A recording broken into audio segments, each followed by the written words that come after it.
Alors moi pour aujourd'hui, je voulais te proposer un morceau du Unplugged de Nirvana, mais dont on a bizarrement jamais parlé tous les deux. C'est le morceau Where Did You Sleep Last Night, qui est une reprise encore une fois, mais c'est vraiment cette version-là qu'il a remis au goût du jour. Euh, et ça va nous permettre déjà de voir pour la première fois, je crois, une chanson qui n'est pas dans le temps commun, c'est-à-dire en 4/4. Euh, je reviens un petit peu là-dessus. Qu'est-ce que le 4/4? En fait, je ne vais pas me lancer dans la statistique, mais c'est quasiment tous les morceaux de musique occidentale moderne euh, sont en 4/4. C'est-à-dire que par mesure, il y a 4 noirs.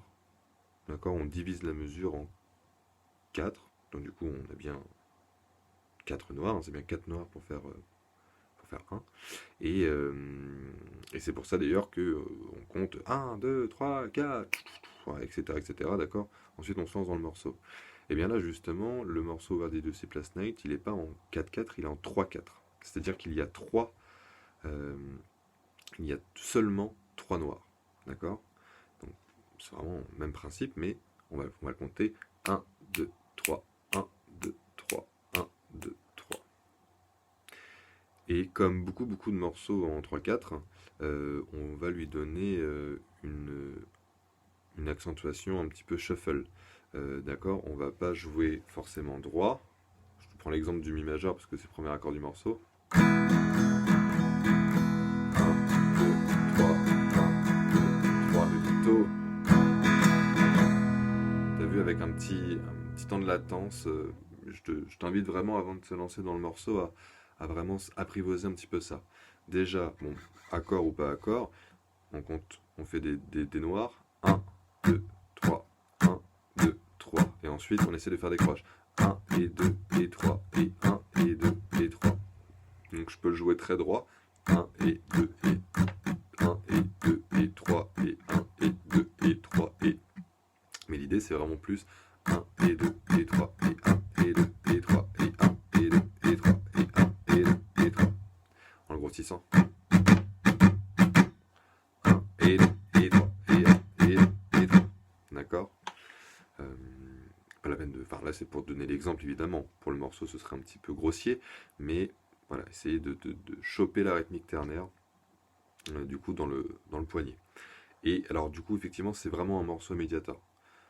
Déjà pour mettre un petit peu de force dans l'attaque, et aussi pour un moment une descente qui, à mon avis, n'est pas très aisée à faire sans médiator. Alors, ce morceau, c'est tout le temps la même chose. D'accord? Il y a une grille, et c'est tout le temps la même. Et c'est là où, moi personnellement, et pas que moi bien sûr, mais ce qui est génial, c'est de pouvoir faire évoluer autant le morceau tout en ne changeant jamais la grille d'accords. Je parle évidemment pour Nirvana. Euh, Ils vont vraiment jouer sur l'intention entre clairement les moments où ils gueulent et les moments où ils gueulent pas. D'accord? La guitare va vraiment être très très cohérente avec le chant. Et ça, c'est quelque chose pour lequel j'aimerais que tu t'entraînes un peu, tu vois, à pas jouer toujours de la même manière, soit, ouais, non, peu importe la manière, mais juste de savoir en changer. Je te montrerai un petit peu ce que j'entends par là quand on aura décortiqué un petit peu le riff. Et donc, juste avant le riff, euh, on a du coup des accords pas compliqués qu'on connaît déjà. Donc, le premier, c'est Mi majeur, d'accord? Et en termes de rythmique, on va souvent jouer sur le premier temps et ensuite faire et 3 et 1. D'accord? Donc on va vraiment avoir une sorte de pause parce qu'on va pas jouer sur le et donc en montant et le deuxième temps. Le deuxième temps, du coup avec notre pied on peut bien l'entendre. Je m'explique. 1, 2, 3, 1. Tu vois, on entend bien le deuxième temps. 1, 2, 3, 1, et 3, et 1, et 3, et 1, et 3, et 1, etc. etc. Euh, donc, encore une fois, on se met bien ça dans les poignets. Et puis, on va passer du coup. Enfin, il y a deux mesures de Mi majeur. Et ensuite, on passe en La majeur, pardon. Alors, c'est une chanson qui peut autant se faire avec les power chords qu'avec les accords pleins. Donc du coup, moi, je le fais comme ceci, tu as vu, de travers sur ma deuxième frette pour pouvoir justement faire sonner mes 3 cordes et avoir ma corde de mi pour avoir l'accord de la mineur plein. Et si jamais toi, tu as un autre doigté et qu'on entend que ça, là déjà, on entend la tierce majeure, donc on a déjà un accord complet. Mais même si on entend que le power chord, et pas, ça marche bien aussi, d'accord. Il y a pas de, c'est pas très important pour le morceau entre guillemets, les deux fonctionnent bien. Mais entre le passage de mi majeur au la majeur, il y a une sorte de petite descente, et là je pense que c'est assez rapide, donc je pense que c'est plus facile avec le médiator. Alors lentement, ça fait quelque chose comme ça. On va faire 1 et 3 et 1 et c'est là où on va rapidement faire 3 coups sur la corde de mi, avec un coup de corde de mi à vide, troisième, quatrième, et on arrive en la majeure. 1 et 3 et 1 et... Si jamais il t'embête, t'es pas obligé de faire le premier coup, tu sais, le et qui remonte.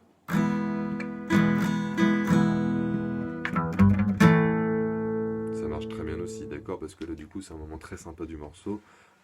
On va le bosser. D'accord, il faut qu'il soit là. À la base, là je te le refais comme l'original, il y a un coup sur le premier temps, là je suis sur la deuxième mesure, un coup sur le premier temps, le deuxième je laisse toujours sonner, et je vais remonter avec sur le et, d'accord, du deuxième temps, et ensuite sur le troisième temps je vais faire un triolet, c'est-à-dire 3 notes, là je vais mettre 3 notes dans le temps. D'accord? Je te remonte depuis le début.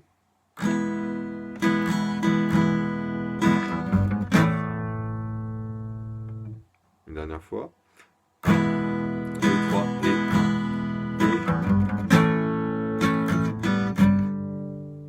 D'accord? Ensuite on enchaîne, c'est la même chose. Là il n'y a qu'une seule mesure de la majeure. D'accord? Donc quand je finis mon descente, power chord de sol, toujours qu'une seule mesure. Et là on va faire un power chord de si, mais en faisant dépasser notre index pour qu'on ait la base en fa dièse là. Fa dièse, si, et bien là bizarrement, fa dièse, si, d'accord? C'est pour ça que ça marche bien. Donc je te le refais jusqu'au si.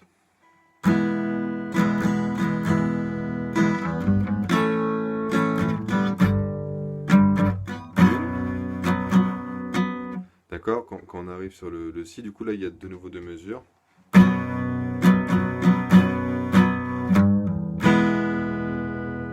Et là c'est sympa aussi, d'accord? À voir, on va choper du coup, on va être en position de power chord comme ça avec notre fa dièse ici. On va prendre notre majeur, on va un peu le bender, d'accord? Et on va le relâcher, d'accord? Et le but du jeu c'est qu'on soit de nouveau en position de mi majeur, d'accord? Il y a deux mesures de mi majeur pour terminer le riff. Donc,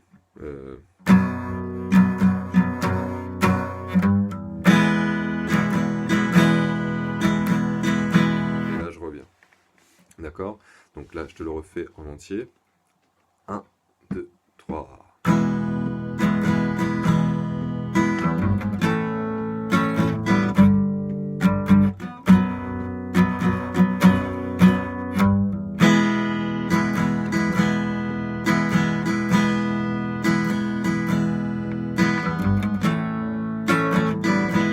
Oula, je suis parti en mi majeur.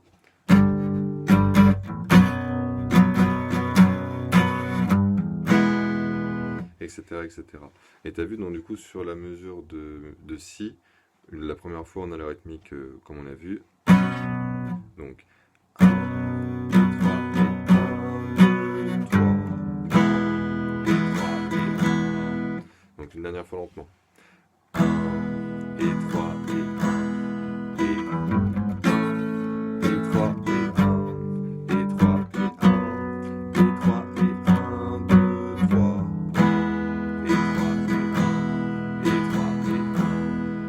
Etc., etc. Donc ça, c'est tout le riff, vraiment décortiqué. Faire évidemment attention aux deux passages un peu tricky. C'est la petite descente.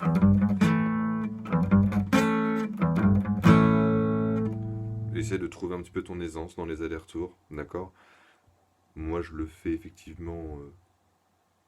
J'ai l'impression que je le prends souvent vers le haut. Bon, sinon, bah, effectivement, tu inverses ton premier sens, enfin le premier coup de médiator, tu l'inverses pour essayer de voir lequel t'es le plus aisé pour toi. Si tu commences ta descente de 3 notes vers le bas, forcément, tu vas choper ton accord de La vers avec un coup de médiator vers le haut. Si tu commences vers le haut, forcément là, tu vas avoir un coup de vers le bas pour ta nouvelle mesure. Mais c'est pas évident de choper l'accord de Mi en haut. Donc là, vraiment, je te laisse un peu t'entraîner, te dépatouiller pour voir ce qui te convient le mieux. Et pour terminer, effectivement, au début de la chanson, il chante tout doucement My girl, don't lie to me. Tell me when did you sleep last night? In the pines, in the shine, I would shiver. Et après c'est l'air My girl, etc., etc. Et là, du coup, je veux vraiment que tu essayes de changer ta façon de. Enfin voilà, tu restes évidemment sur les mêmes accords, sur la même structure, etc. Mais d'en rajouter, évidemment, ce serait le moment où il gueule, de jouer plus calme sur les intros, sur les couplets, et d'essayer d'en envoyer un peu plus sur les refrains, ou du moins sur les moments où il est en forté niveau de la voix. D'accord? Je pense que voilà,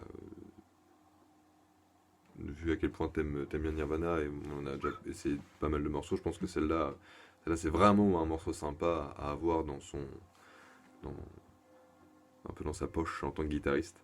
Donc j'espère que ça te plaira, et puis on en reparle de toute façon la semaine prochaine.